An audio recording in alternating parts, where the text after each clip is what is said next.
Olá! Vamos conversar um pouco sobre aquela voz interna que vira e mexe e tenta nos dizer como a gente deveria ou não deveria se sentir. Nessa nossa reflexão, a gente vai desvendar juntos as histórias que contamos sobre nossas emoções e como muitas vezes, sem perceber, acabamos nos aprisionando nelas. Quem nunca pensou isso, não é mesmo? É um pensamento super comum. Aquela frustração que bate quando a gente sente tristeza, raiva ou ansiedade, e logo em seguida vem um auto-julgamento pesado.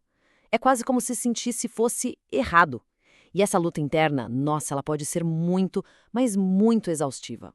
Pois é, e se o verdadeiro problema não for a emoção em si, mas a história que a gente conta sobre ela? Aquela crença, por exemplo, de que é errado se sentir triste. É exatamente por aí que a gente vai caminhar. Vamos olhar de perto para esses mitos que foram construídos ao redor dos nossos sentimentos.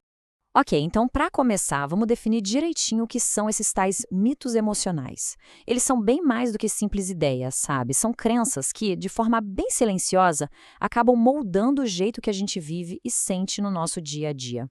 Resumindo de um jeito bem simples, são como se fossem regras que a gente nunca leu em lugar nenhum, mas aprendeu sobre como sentir. Não são fatos de jeito nenhum, são ideias distorcidas que nos fazem julgar nossas reações mais naturais como se fossem, sei lá, uma falha de caráter. E na prática, a diferença fica super clara. A emoção é uma resposta natural. Por exemplo, sentir tristeza depois de uma perda. Já o mito é o julgamento que a gente coloca em cima disso. É a história que diz que essa tristeza é fraqueza. A diferença aqui é crucial. Uma coisa é uma experiência humana, a outra é uma autocrítica super severa. E claro, essas crenças têm consequências bem reais. Elas acabam levando a gente a ter medo dos nossos próprios sentimentos. E o resultado? A gente tenta fugir, praticando o que os especialistas chamam de esquiva emocional. A gente suprime, se distrai. E, ironicamente, isso só aumenta o sofrimento. Mas afinal, de onde vêm essas ideias tão fortes? Se não são fatos, como é que elas viraram as nossas verdades internas?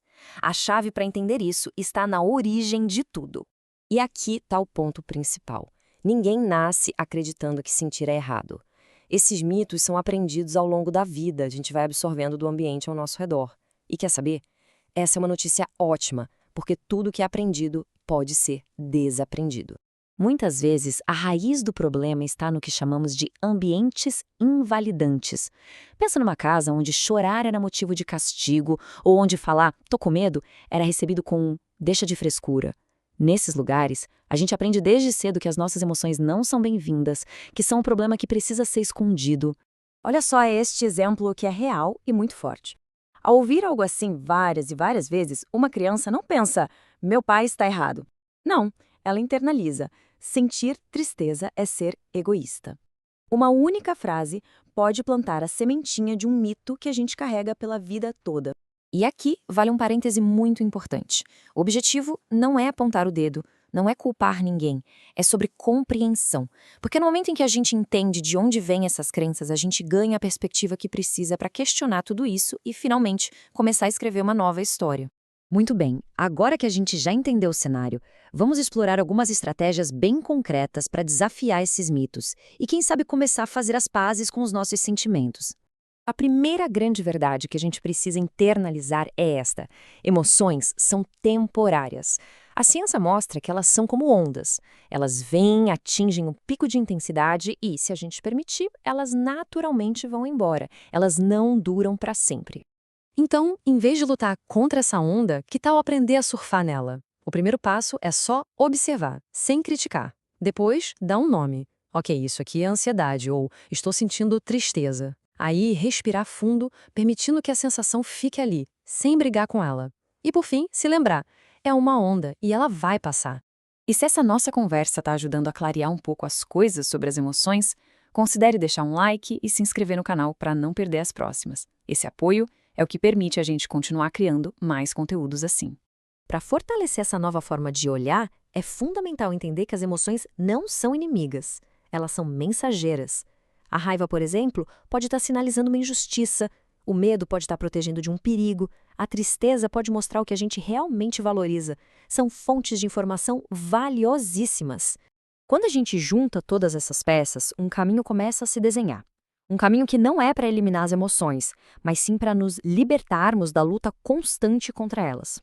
E essa é talvez a mensagem central de tudo. Se permitir sentir, sem julgamento, é uma das maiores demonstrações de força que existem. É olhar para dentro com gentileza e dizer: tá tudo bem sentir isso agora. Isso é autocompaixão na sua forma mais pura. Fica aqui então essa pergunta para a gente refletir. E se, a partir de hoje, cada sentimento fosse tratado não como um problema a ser resolvido, mas como um aliado tentando nos dizer algo importante? Imagina como isso poderia mudar a vida de alguém. Essa jornada de autoconhecimento pode ser bem complexa, e a boa notícia é que não precisa ser feita sem apoio. Procurar a ajuda de um profissional, de um terapeuta, não é um sinal de fraqueza. Pelo contrário, é um passo de muita coragem e um investimento enorme no próprio bem-estar. E para quem sente que talvez seja o momento de dar esse próximo passo, gostaríamos de agradecer ao patrocinador desta análise, o terapeuta Sidney Pessoares. Ele é um recurso disponível para quem busca esse apoio profissional. As informações de contato dele estão aí na tela. Muito obrigado por ter acompanhado a gente até aqui